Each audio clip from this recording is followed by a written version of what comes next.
Hello everyone and welcome to this video. Now today I am going to be doing an album review. Going to be taking a look at this record here, which is the debut album by Deacon Blue called Raintown. So yes, I'll just be doing my usual thing in this video, giving a bit of background information about the album, then showing you my vinyl copy of it here, and then looking at each of the album songs in detail. So as I said, this was the Scottish band's debut album, released on the 26th of May in 1987. So the material on this album was all written by lead singer Ricky Ross. So although this was Deacon Blue's debut album, this wasn't actually his debut album. He'd released a solo record in 1984 called So Long Ago, while he was still sort of like working as a trainee teacher. Now that album had been a pretty big flop, but he had sent it on to various music publishers who had suggested that he should form a band, and sort of release records as part of a band.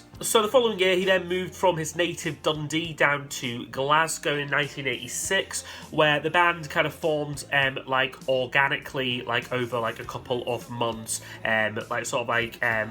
various well-known local faces from the Glasgow music scene joined the band, including Graham Kelling on guitar, who had I think played with the likes of Orange Juice, I think possibly, and a guy called James Prime on keyboards, as well as unknowns such as Ewan Vernal on bass guitar and Dougie Vipond on drums. The band also later expanded to include Lorraine McIntosh on backing vocals, and this was really when the band got into their stride, when she joined, and she'd be an integral member of them right until the present day.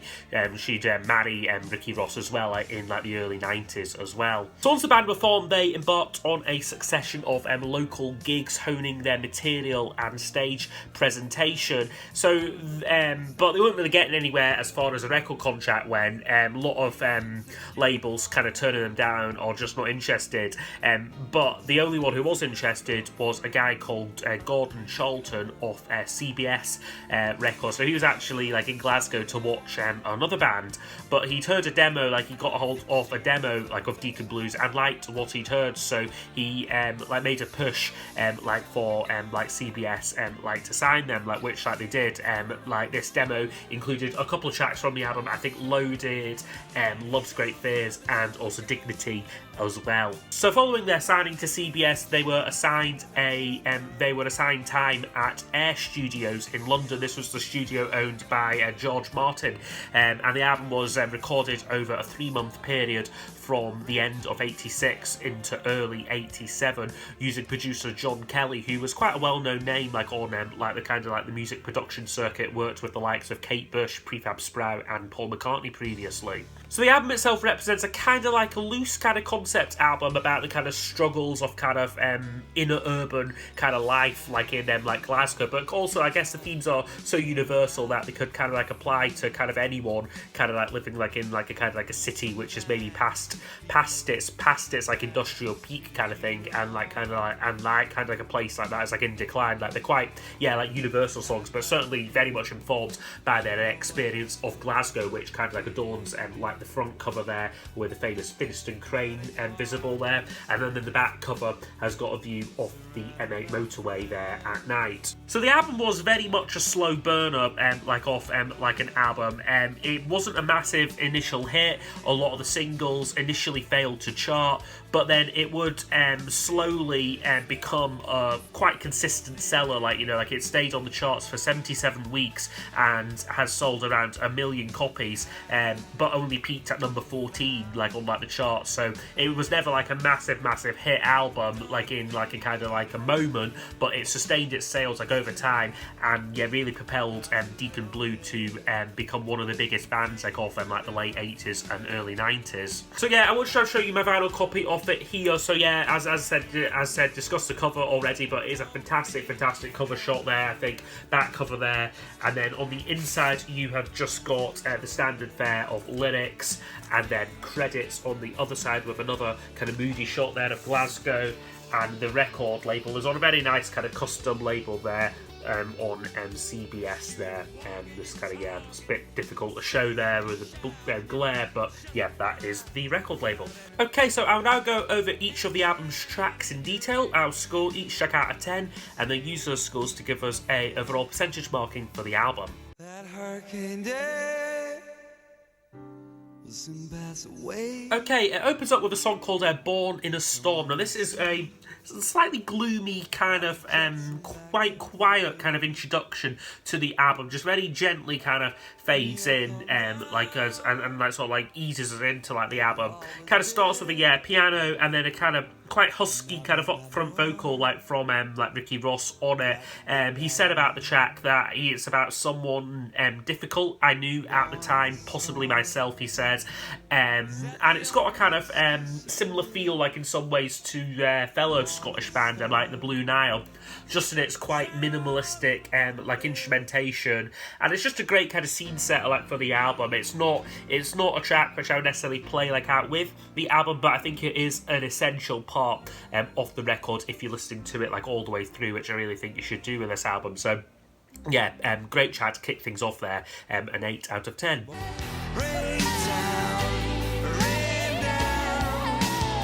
Okay, next track up is the title track, Raintown. Now this is quite a dramatic song here. We kind of turn the volume up a little bit like on here.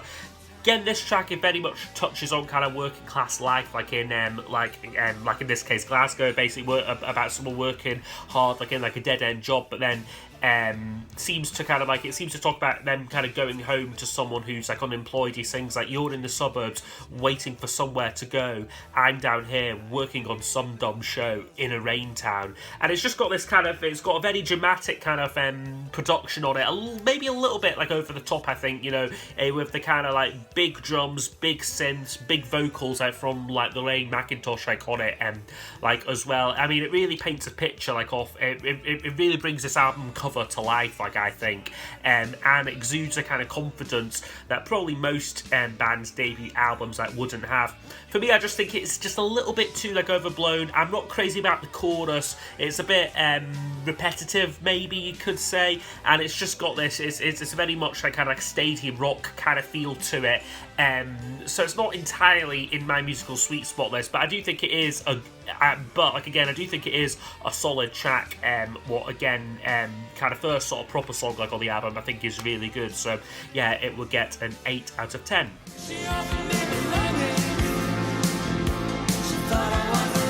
Okay, then that leads us really nicely into Ragman, which I think is the most underrated track on the album. It wasn't a single, I don't think they play it live all that often these days, but I just think it's a great song, particularly the bass line on it. It just really jumps and really propels like the track along. It's a song, this one, about, I think Ross has described it as like self-loathing, or kind of feeling ashamed like of like yourself, like, or like your lack of wealth or kind of like belongings and that, and this kind of this disappointment that can kind of develop over time. I think it is one of the most underrated tracks like on the album. I think the production is on point here. It's a good balance between, yes, it's kind of well produced, but it's not overblown either, and again that bass line is just absolutely stunning. So yeah, Ragman for me, a really, really good song, a 10 out of 10. And he cries all night. Okay, and then the next track up on the album is He Looks Like Spencer Tracy. Now, when I kind of said that this is a kind of loose concept album, it's tracks like this which kind of don't really fit into the kind of urban life, kind of Glasgow, kind of sort of like lived experience kind of album, because this song is basically about a guy called Harold Agnew, who was a American physicist who was probably best known for having been a scientific observer of the Hiroshima bombings, the atomic bomb. And he kind of took, I think, like the only known footage of that. So it kind of the kind of track references a photograph like of him smiling while holding like the plutonium core like off like this like atomic bomb, and kind of showing this kind of public kind of bravado sort of like over like his kind of like his actions. But then kind of Ross kind of takes this and kind of speculates that he actually like is like at home crying all night like after witnessing like what he's seen. So it's a unique track, I think, from like a historical kind of perspective. Like, you know, there's so many different lines in it and different references to different people like Oppenheimer and Einstein and like whatnot. So I think for someone who's maybe like into like the history, like it's like quite a fascinating song, and I think it's just such a great performance of it as well. It's really low key sort of track, and I think it just works absolutely beautifully. Like, it's a really haunting track there for me. So yeah, he looks like Spencer Tracy there. Yeah, a 10 out of 10 there, can't go wrong with that. I've got a love that I cling on to. Okay, next song up is Loaded. Now this one is a great song. It really picks up the pace like after like that last song. Basically a track about money worries kind of thing. So again, takes us right back into these kind of working class, working life, sort of like inner city kind of struggles and that. About, yeah, like as I said, it's got this really kind of passionate vocal, I think, like from Ross, but also some great work from Lorraine McIntosh on it as well. A bit more subtle, a bit more toned down on this. Really reminds me a bit of the kind of sort of relationship that kind of like Paddy McAloon and Wendy Smith of Prefab Sprout had. You know, her kind of very subtle kind of like sort of like accompaniment like to his like lead vocal, and I think it really works. Particularly, there's a great key change halfway through this track, which just lifts the song and just keeps the momentum up. It's another winner for me. One of the singles from the album as well, this, but it did fail to chart as a single, but has become one of their more popular songs. I think they do still perform it quite often to this day. So yeah, Loaded, really, really, really great song. Another 10 out of 10. Want you and everything.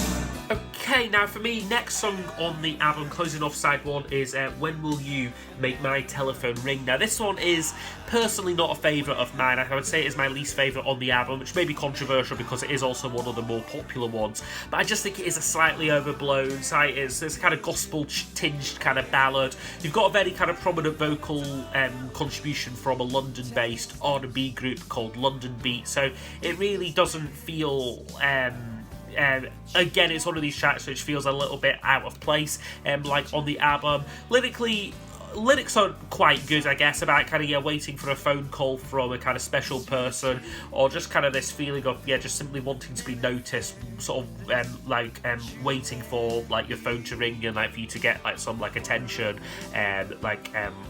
that sort of thing. Yeah, this was one of the singles from the album, issued multiple times. So first time it peaks at number 86, but then was reissued like once the album started to sell a little bit, and then reached number 34. But for me, it is my least favourite like on the album. It's just not a song which I would ever really play like in isolation. I don't necessarily skip it, but yeah, I just don't think much of it personally. He calls her the chocolate girl. Okay, the next song up is Chocolate Girl. Now this one I'm giving a 10 out of 10 to. This is again another one of the more popular tracks on the album. It's a single. It only reached number 43, but again I think it's probably become more popular than that chart placing would suggest. Lyrically, this song is apparently inspired by Ricky Ross's hatred of seemingly kind of sexist love songs. I think he earmarked Eric Clapton's Wonderful Tonight, with the narrative of this track revolving around a woman who's basically unhappy at being objectified or giving kind of too much unwanted attention by a man. He sings the chorus, and he calls her the chocolate girl because he thinks she melts when he touches her. She knows she's the chocolate girl because she's broken up and swallowed and wrapped in bits of silver. So it's got this quite clever wordplay on it. Reminds me a bit of Prefab Sprout, this one again. apparently, like Ross has said that their song "Cruel" like was like a key like inspiration lyrically, and like this one kind of covers like the same kind of themes, but also musically as well. This is one that I believe that like Paddy McAloon like has said that he was invited to contribute to like either play some guitar or maybe sing like on it, but he did like decline like the band. But it's a really great song, which like those lyrics just give it a bit more kind of depth and kind of like more layers like than like it otherwise would have. Great instrumentation on it, some nice slide guitar work like on it like as well. So yeah, another winning track there, another 10 out of 10. I'll be on my holidays, they'll be doing the rounds. Okay, the next one got kind of second track and side 2. We get The Mighty Dignity, which is a real kind of odd spot for it, like in some ways, considering it is now probably their signature song, and for me is an all-time classic. It's a song about aspiration and escapism, describing a seemingly nobody, a worker for the council, has been 20 years. He takes no lip of nobody and litter off the gutter, but then who lets let me know a secret about the money in his kitty. He's going to buy a dinghy, gonna call her Dignity. So it's about saving up money, having sort of like aspiration and dreams kind of thing, and I think it's this anthemic track which has really struck a chord I think with people, and it's no wonder like that it has like become like such like a popular song like for them. And then it's just the way it builds as well, like the track. So it starts off quite slow and kind of bit minimalistic, but then by the end you've got like this fantastic coda like that, and thinking of how good it would be to be here someday. Again, this great vocal interplay between Ross and McIntosh on it. And yeah, it's a great song. It's been issued multiple times like as a single though, so it was initially their debut single, which I've got like the original copy of it here. This reached no higher than 123 on the charts when it was originally issued, but then it was reissued shortly after the album came out, reaching number 31, and then finally in 1994 it was reissued yet again to capitalise on their greatest hits album, and like again the song reached a new height there of number 20. So it's one of these tracks, not particularly high charting, but is one I think that most people would know. Very much one of Scotland's most important songs, like I think like of them, like the kind of like the modern pop era. So yeah, fantastic track. Couldn't give it any less than a 10. Say that love might be the very thing. Okay, next one up is The Very Thing. Now this is a track which Ricky Ross has described about looking into the future and not knowing what is about to happen to you, kind of a sense of kind of like foreboding sort of thing to it. It's maybe for me it's a little bit forgettable, this one. I do enjoy it like when it's on. I mean, it's upbeat, it's got a kind of great kind of like guitar work like on it, and it's a like an upbeat song, but it's definitely the closest the album gets to like a filler song, just a song which like if you've not kind of heard it for a while, you just look at the title and think, how does that one go, so it's a 7 out of 10 song there for me, The Very Thing.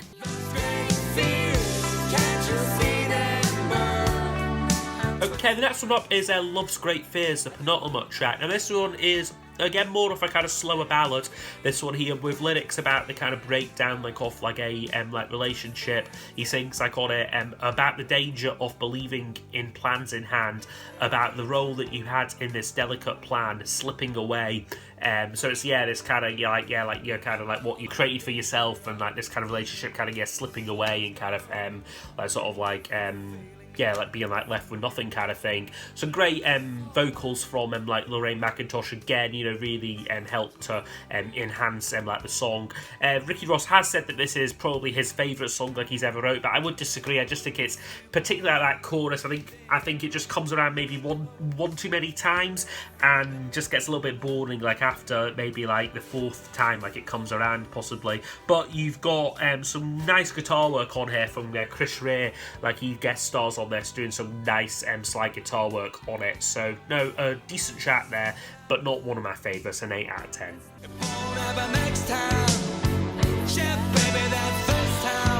Okay, and then the album closes off with the track Town To Be Blam. Now this one is a quite angry kind of concluding song on the album. It's about this kind of the kind of typical conflict that I think a lot of people have about being, on the one hand, quite proud of like your hometown or the place that you come from, you know, but also kind of blaming it for your own kind of misfortune and like sort of like misluck.